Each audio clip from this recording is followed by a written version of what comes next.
తొలిసారి సీఎంఐ నేటికి 30 ఏళ్లు. పడి లేచిన కెరటంలా సంచలనం. సంక్షోభాల నుంచి ప్రపంచ స్థాయికి ఎదిగిన వైనం. విద్యార్థి దశ నుంచి రాటు తేలిన నాయకుడు. ఎక్కడున్నా కింగ్ మేకర్ పాత్ర. సీఎంగా టెక్నాలజీని కొత్త పుంతలు తొక్కించిన ఘనత. ఫ్యూచర్ విజన్తో వినూత్న పథకాలు. నాటి హైటెక్ సిటీ నుంచి నేటి క్వాంటమ్ వ్యాలీ దాకా. నమస్తే, వెల్కమ్ టు మెగా 9 టీవీ. నేను మీ శశి.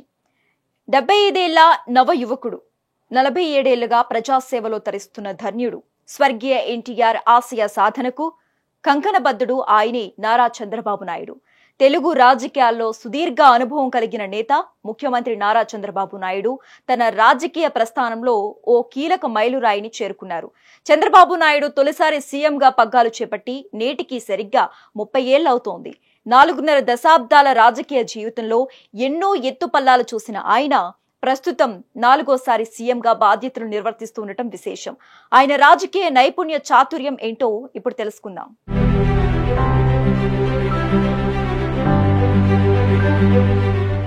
చంద్రబాబు తొలిసారి సీఎం పగ్గాలు చేపట్టి సోమవారానికి సరిగ్గా 30 ఏళ్లవుతుంది. పార్టీనే ప్రాణంగా నమ్ముకుని సాగుతున్న ప్రస్థానానికి ఒక్కసారిగా విఘాతం కలిగితే పార్టీని రక్షించుకునే దిశగా చేసిన పోరాట ఫలితంగానే ఆయనకి పీఠం దక్కింది.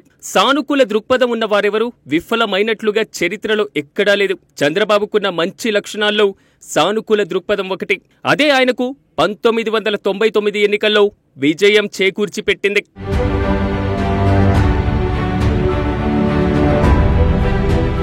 సాధారణ రైతు కుటుంబం నుంచి వచ్చి దేశ రాజకీయాల్లో సీనియర్ నేత, తెలుగుదేశం పార్టీ అధినేత చంద్రబాబు నాయుడు దాదాపు 40 ఏళ్ల రాజకీయ అనుభవం గల నేతగా చంద్రబాబు దేశవ్యాప్తంగా గుర్తింపు తెచ్చుకున్నారు. కేవలం 25 సంవత్సరాలకే ఎమ్మెల్యేగా, 28 ఏళ్లకే మంత్రిగా బాధ్యతలు స్వీకరించి రికార్డు క్రియేట్ చేశారు. ఆయన ఉమ్మడి ఏపీలో తెలుగుదేశం పార్టీ అధినేతగా, ముఖ్యమంత్రిగా, ప్రధాన ప్రతిపక్ష నేతగా రాజకీయాల్లో కీలకంగా వ్యవహరించారు.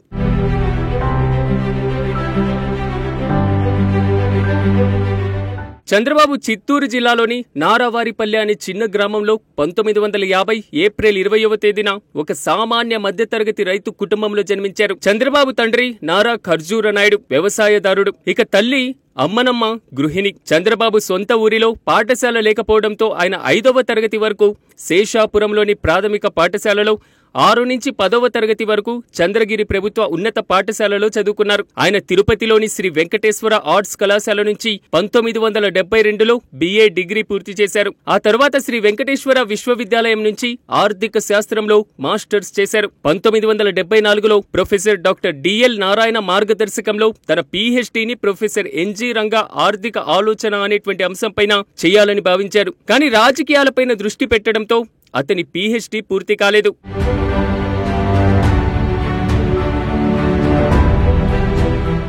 విద్యార్థి దశ నుంచే చంద్రబాబుకు రాజకీయాలపై ఆసక్తి ఉండేది. చంద్రగిరిలో విద్యార్థి నాయకుడిగా యువజన కాంగ్రెస్ లో చేరాడు. ఇక చంద్రబాబు నాయుడు 1978లో తొలిసారిగా చంద్రగిరి శాసనసభ నియోజకవర్గం నుంచి భారత జాతీయ కాంగ్రెస్ అభ్యర్థిగా పోటీ చేసి గెలుపొందారు. ఆనాటి సీఎం అంజయ్య మంత్రివర్గంలో సాంకేతిక విద్య, సినిమాటోగ్రఫీ మంత్రిగా నియమితులయ్యారు. అతి చిన్న వయసులోనే మంత్రి పదవిని చేపట్టిన వ్యక్తిగా గుర్తింపు పొందాడు. 1980 నుంచి 1983 వరకు సినిమాటోగ్రఫీ మంత్రిగా పనిచేశారు. అదే సమయంలో 1981 సెప్టెంబర్ 10న ఎన్టీ రామారావు 3వ కుమార్తె నందమూరి భువనేశ్వరిని వివాహం చేసుకున్నారు.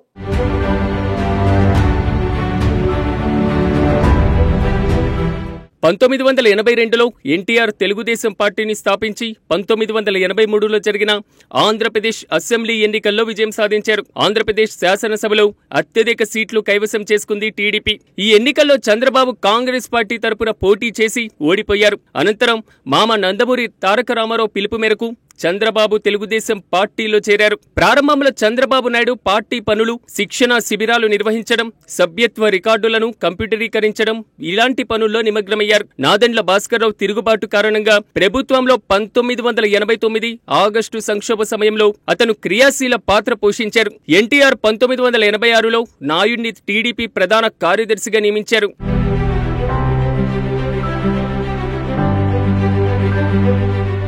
ఓటములను అవమానాలను ఎదుర్కొంటూ అధికార మంత్రదండాన్ని అందుకోవడం ఆషామాషి కాదు. అన్నిటికీ అధిగమించి లక్ష్యాన్ని చేరుకునేవాడే అసలైన విజేత. అలా లక్ష్య ఛేదన చేసిన నాయకుడు నారా చంద్రబాబు నాయుడు. సెప్టెంబర్ 1, 1995న చంద్రబాబు నాయుడు ఎన్టీ రామారావు నాయకత్వానికి వ్యతిరేకంగా విజయవంతమైన తిరుగుబాటు తర్వాత ముఖ్యమంత్రిగా ప్రమాణ స్వీకారం చేశారు. పార్టీలో, ప్రభుత్వంలో ఎన్టీఆర్ రెండవ భార్య లక్ష్మీ పార్వతి వివాదాస్పద పాత్ర కారణంగా అంతర్గత తిరుగుబాటు చోటు చేసుకుంది. చంద్రబాబు నాయుడు మెజార్టీ శాసనసభ్యుల మద్దతును పొందగలిగారు. దీంతో ఎన్టీఆర్ ను గద్దెదించి చంద్రబాబు అధికారం చేపట్టారు. ఇక ఆంధ్రప్రదేశ్ కి అత్యధిక కాలం ముఖ్యమంత్రిగా పనిచేసిన ఘనత చంద్రబాబుకి దక్కింది.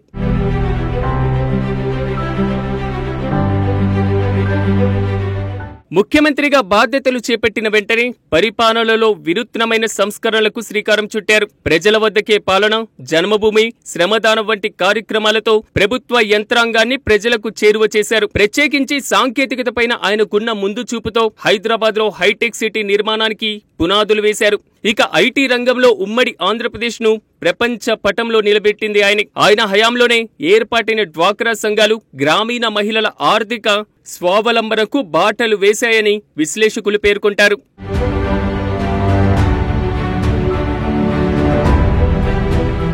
రాష్ట్ర రాజకీయాలకే పరిమితం కాకుండా జాతీయ స్థాయిలోనూ చంద్రబాబు కీలక పాత్ర పోషించారు. కేంద్రంలో ప్రభుత్వాల ఏర్పాటులో, ఇద్దరు ప్రధానుల ఎంపికలో ఆయన క్రియాశీలకంగా వ్యవహరించారు. ఏపీజే అబ్దుల్ కలాం ను రాష్ట్రపతి అభ్యర్థిగా ప్రతిపాదించడంలోనూ చంద్రబాబు ముఖ్య భూమిక వహించారు.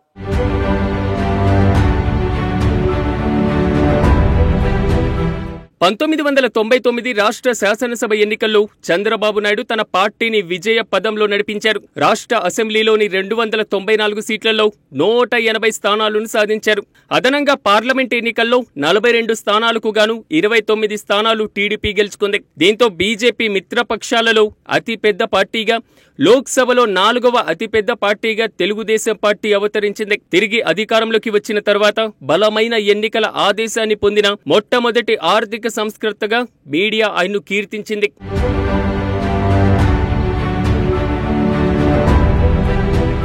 ఇక 2003 అక్టోబర్ 1న తిరుమల బ్రహ్మోత్సవాలకు వెళ్తున్న సమయంలో అలిపిరి వద్ద నక్సలైట్లు బాంబు పేల్చి చంద్రబాబు నాయుడుపై హత్యాయత్నం చేశారు. కానీ అదృష్టవశాత్తు చంద్రబాబు ఆ ప్రమాదం నుంచి గాయాలతో బయటపడ్డారు. ఇక చంద్రబాబు నాయుడు నేతృత్వంలోని తెలుగుదేశం పార్టీ 2 సార్లు వరుసగా గెలిచి ప్రభుత్వాన్ని ఏర్పాటు చేసిన తరువాత 2004లో జరిగిన మధ్యంతర ఎన్నికల్లో తెలుగుదేశం పార్టీ పరాజయం పాలైంది. తెలుగుదేశం పార్టీ రాష్ట్ర, లోక్సభ ఎన్నికల్లో రెండిటిలోనూ పరాజయం పాలైంది. కాంగ్రెస్ పార్టీ 185 స్థానాల్లో గెలుపొందగా టీడీపీ 47 స్థానాలను కైవసం చేసుకుంది. ఆ పార్టీ ఎన్నికల చరిత్రలోనే అత్యల్పంగా గెలిచింది. అటు పార్లమెంట్లో 42 స్థానాలకు గాను టీడీపీ కేవలం 5 స్థానాలు మాత్రమే గెలుచుకుంది.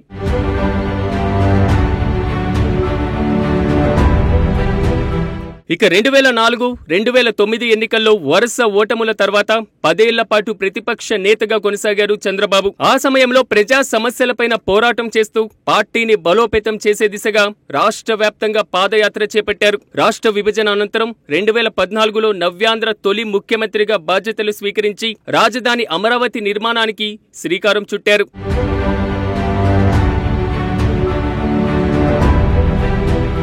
ఢిల్లీలో కాంగ్రెసేతర పార్టీల సంకీర్ణ ప్రభుత్వాన్ని ఏర్పాటు చేయడంలో చంద్రబాబు నాయుడు జాతీయ రాజకీయాల్లో జోక్యం చేసుకోవడం గమనించదగ్గ విషయం. 1996 పార్లమెంట్ ఎన్నికల తర్వాత చంద్రబాబు యునైటెడ్ ఫ్రంట్ కు కన్వీనర్ గా పాత్రను పోషించారు. 13 రాజకీయ పార్టీలతో కూడిన సంకీర్ణ ప్రభుత్వానికి హెచ్డి దేవగౌడ, ఆ తర్వాత ఐకే గుజరాల్ ను ప్రధానమంత్రి చేయడంలో ఆయన కీలక పాత్రకు నాయకత్వం వహించారు. ఆ 2 సార్లు చంద్రబాబునే ప్రధాని చెయ్యాలని ఆయా పార్టీలు ప్రయత్నించాయి. కానీ చంద్రబాబు దాన్ని సున్నితంగా తిరస్కరించారు.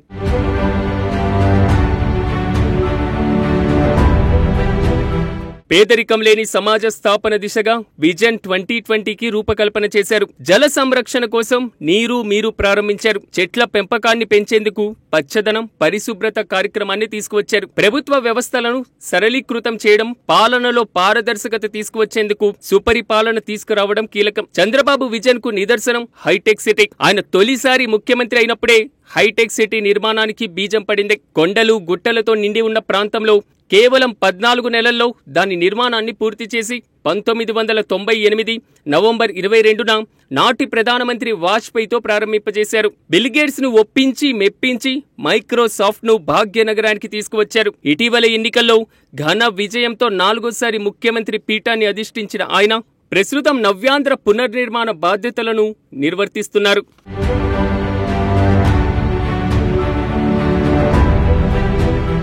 ఇటీవలి ఎన్నికల్లో ఘన విజయంతో 4వ ముఖ్యమంత్రి పీఠాన్ని అధిష్ఠించిన ఆయన ప్రస్తుతం నవ్యాంధ్ర పునర్నిర్మాణ బాధ్యతలను నిర్వర్తిస్తున్నారు.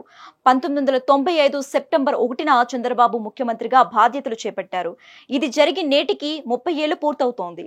ఆయన ఇప్పటికీ 5442 రోజుల పాటు సీఎంగా పనిచేసి నేడు 5443వ రోజుకు అడుగుపెట్టారు.